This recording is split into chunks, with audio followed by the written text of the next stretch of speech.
अस्सलामुअलैकुम everyone. Computer science basic course के lecture 12 में आज हम बात करने वाले हैं input devices and output devices. जैसे कि आप सब एआई से फैमिलियर हैं, आप जितने भी हमारे बोर्ड्स हैं उनसे फैमिलियर हैं। एआई के आने के बाद इनपुट डिवाइसेस और आउटपुट डिवाइसेस भी बहुत ज़्यादा स्मार्ट हो गई हैं। तो अपनी वीडियो को शुरू करते हैं और देखते हैं किस तरह से एआई के परस्पेक्टिव से इन 2025 में इनपुट और आउटपुट डिवाइसेस मज़ीद स्मार्ट हो गई हैं, मज़ीद जो है उनमें अपडेट्स आ गई हैं इन 2025 फॉर एआई पर्सपेक्टिव।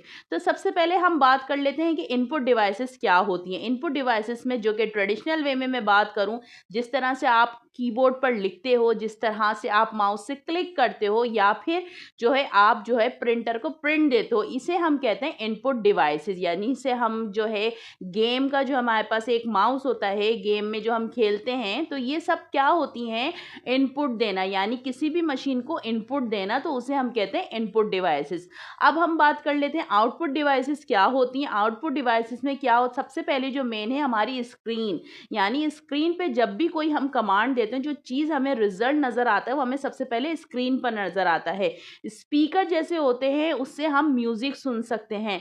और उसके अलावा बहुत सारी ऐसी आउटपुट डिवाइसेस हैं जिससे हम जो है बहुत सारे काम जो है ले सकते हैं। यानी इनपुट डिवाइसेस में हमें कमांड देनी होती है, इंस्ट्रक्शन देना होता है, और आउटपुट डिवाइसेस पे हमें रिजल्ट मिलता है। अब हम बात कर लेते हैं इन 2025 के पर्सपेक्टिव से कि इनपुट डिवाइसेस में मज़ीद क्या क्या चेंज हुआ है। तो सबसे पहले जैसे कि हमारे मोबाइल फ़ोन में होता है गूगल असिस्टेंट, जिसे हम एलेक्सा और सेरी, भी बहुत सारी ऐसी वॉइस टूल्स आ गई हैं जिसकी मदद से हम सिर्फ कमांड देते हैं और हमें आउटपुट मिल जाता है। ठीक है, इसके अलावा जो है हमारे पास है फेशियल रिकग्निशन। जो हमारा इनपुट डिवाइसेस हैं, हमारी जो है फेशियल की मदद से भी समझ जाती हैं कि हमारे क्या है। इसके अलावा गेस्चर है, जिस तरह से हम जो है गेस्चर कंट्रोल कर सकते हैं। हैंड मूवमेंट की मदद से भी जो है हमारा कंप्यूटर, हमारी डिवाइसेस इतनी स्मार्ट हो गई हैं कि वो आसानी से जो है हमारे एक्शन को समझ जाती हैं। Number fourth one is BCI, जिसे कहते हैं ब्रेन कंप्यूटर इंटरफेस। यानी वो जो है हमारे कंप्यूटर, हमारे जो ब्रेन की, हमें हमारी सोच को समझ के एक्शन परफॉर्म कर देती हैं। अब हम बात कर लेते हैं आउटपुट डिवाइसेस इन 2025 के पर्सपेक्टिव से। देखिए, आउटपुट डिवाइसेस में सबसे पहले अगर मैं बात करूं तो उसमें जो आती हैं, उसमें जो सबसे ज़्यादा आती है हमारे पास वर्चुअल हेडसेट है, जिसे हम कहते हैं वर्चुअल रियलिटी हेडसेट है। इसके अलावा जो हमारे पास बहुत सारी ऐसे डिवाइसेस हैं, जैसे कि अगर मैं वर्चुअल हेडसेट की बात कर लूँ, इसके अलावा हमारे पास स्मार्ट वॉचेस हो गई हैं। ठीक है, ये तमाम चीज़ें जो है हमारी आउटपुट डिवाइसेस में आती हैं, जिसके ज़रिए हम जो है अपने जो है स्मार्ट वर्क आसानी से कर सकते हैं। एआई के पर्सपेक्टिव से मैं बात कर लूँ तो एआई के आने के बाद बहुत सारी चीज़ें इतनी ज़्यादा अपग्रेड हो गई हैं। एआई सिर्फ हमारे को इनपुट और आउटपुट डिवाइसेस में सिर्फ हमें जो है इनपुट लेने और देने का काम नहीं करता, बल्कि ये जो है एक एक्शन परफॉर्म करवाता है, डिसीजन मेकिंग करता है। यानी सिर्फ अब आने वाले वक्तों में एआई में हम सिर्फ सोचेंगे, यानी जो कि एजीआई कहलाती है, आर्टिफिशियल जनरल एआई, जो कि अभी काफ़ी दूर है, जिसे मैं 2 डिकेड या 3 डिकेड के बाद जो है ये इम्प्लीमेंट होगा। लेकिन अभी जो हम सब चीज़ें इम्प्लीमेंट करते हैं, जो चीज़ें हम अपने सराउंडिंग में देख रहे हैं, ये हमारे पास आर्टिफिशियल नैरो एआई, जिसे हम शैलो एआई भी कहते हैं। आर्टिफिशियल नैरो एआई में तमाम चीज़ें जनरेट हम करवाते हैं, जिसे हम कहते हैं जनरेटिव। यानी उसे हम क्या कहते हैं, जनरेटिव एआई की जो एक फीचर है या ब्रांच है, उसे हम कहते हैं जनरेटिव एआई। ठीक है, तो ये तमाम चीज़ें जो अभी हम सीख रहे हैं, पढ़ रहे हैं, इम्प्लीमेंट कर रहे हैं, हम डिवाइसेस देखते हैं अपने सराउंडिंग में, जितनी भी हमारे पास हार्ड या स्मार्ट डिवाइसेस हैं उन्हें हम देखते हैं, वो सब हमारी जनरेटिव एआई में आती हैं। लेकिन आने वाले वक्तों में जब एजीआई इम्प्लीमेंट होगा, तो उसमें हमारे को सिर्फ जो है एक इंस्ट्रक्शन देनी होगी।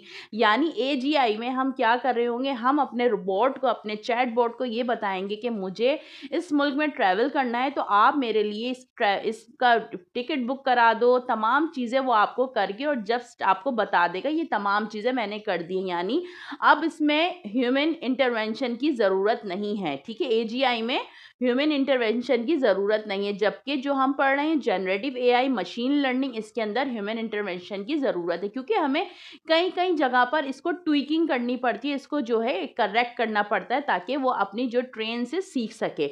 तो इनपुट डिवाइसेस और आउटपुट डिवाइसेस आज के दौर में बहुत ज़्यादा जो है फेमस हैं। ज़रूरी नहीं है कि इनपुट डिवाइस सिर्फ आपका माउस हो सकता है, आपका कीबोर्ड हो सकता है या फिर आपका प्रिंटर हो सकता है। इसमें अब जो है 3D जो है आपके पास प्रिंटर है, सिर्फ आप आउटपुट देते हो और वो जो 3D में कन्वर्ट कर देता है। इसके अलावा आपके स्मार्ट वॉचेस हैं, इसके अलावा आपके पास एआर और जो वीआर जिसे हम कहते हैं, एआर जिसे कहते हैं, और ऑगमेंटेड रियलिटी ए जिसे कहते हैं, ऑगमेंटेड रियलिटी हेडसेट होते हैं, जिसकी मदद से आप जो है दुनिया के किसी भी मुल्क में बैठ के किसी से भी बात कर सकते हो। इसके अलावा होलोग्राम है, एआई होलोग्राम है, एक जो है रोबोट आपके सामने बैठ के आपसे बात कर सकता है। ये तमाम चीज़ें जो है आउटपुट डिवाइसेस और इनपुट डिवाइसेस में आती हैं। अब हमारे कंप्यूटर में जिस तरह से हमारे पास माइक्रोसॉफ्ट की मैं बात करूँ, कोपायलट जो है हमारे पास अपडेटेड होता है, यानी माइक्रोसॉफ्ट के साथ ही उसका एक वर्जन है, एक प्रोडक्ट है कोपायलट। वो भी एक जनरेटिव टूल है जिसकी मदद से जो है आप जो है उससे मदद ले सकते हो, उससे चीज़ें कर सकते हो। गूगल की मैं बात कर लूँ तो उसमें एआई स्टूडियो है। एआई स्टूडियो की मदद से आप जो है अपनी स्क्रीन शेयर करके कहीं भी आप फँसे हो, कोडिंग कर रहे हो, प्रोग्रामिंग कर रहे हो या फिर आप कोई लेक्चर पढ़ रहे हो, आपको चीज़ें समझ नहीं आ रही, तो गूगल असिस्टेंट या फिर गूगल एआई स्टूडियो की मदद से आप उन चीज़ों को आसानी से सीख सकते हो, समझ सकते हो, अपनी स्क्रीन शेयर कर सकते हो। इस तरह से बहुत सारे ऐसे टूल्स आ गए हैं जिसकी मदद से आपका काम ना सिर्फ आसान हो सकता है बल्कि इन्फॉर्मेटिव हो सकता है और यूनिक हो सकता है। तो इन टूल्स को इस्तेमाल करके जो है आप अपना ना सिर्फ टाइम बचा सकते हो बल्कि अपना एफर्ट कर सकते हो और अपने क्लाइंट को उनका मुंह मांगा, यानी जिस तरह से वो काम चाहते हैं with in very come time में, लो टाइम में, यानी बहुत ही मिनिमम टाइम में आप उनको काम करके दे सकते हो। इसके लिए आपको 4 चीज़ें जो मैं हर वीडियो में बात करती हूँ, जो कि मैं यहाँ पर सर इरफान मलिक का जो वर्ड है वो कोट करती हूँ, focus, consistency, attention to detail, then hard work. अगर जब तक आपका फोकस नहीं रहेगा, कंसिस्टेंट नहीं रहोगे, आप अटेंशन टू डिटेल, चीज़ों को डिटेल में नहीं समझोगे, तब तक जो है हार्ड वर्क काम नहीं आएगा। ठीक है, तो आपने क्या करना है, इनपुट आउटपुट डिवाइसेस को जाके आपने देखना है। यूट्यूब पर डिफरेंट डिफरेंट वीडियोज़ हैं। चैट जीपीटी की तरफ चले जाएँ, आप डीप सीक की तरफ चले जाएँ, ग्रॉक की तरफ चले जाएँ या फिर जेमिनी की तरफ चले जाएँ।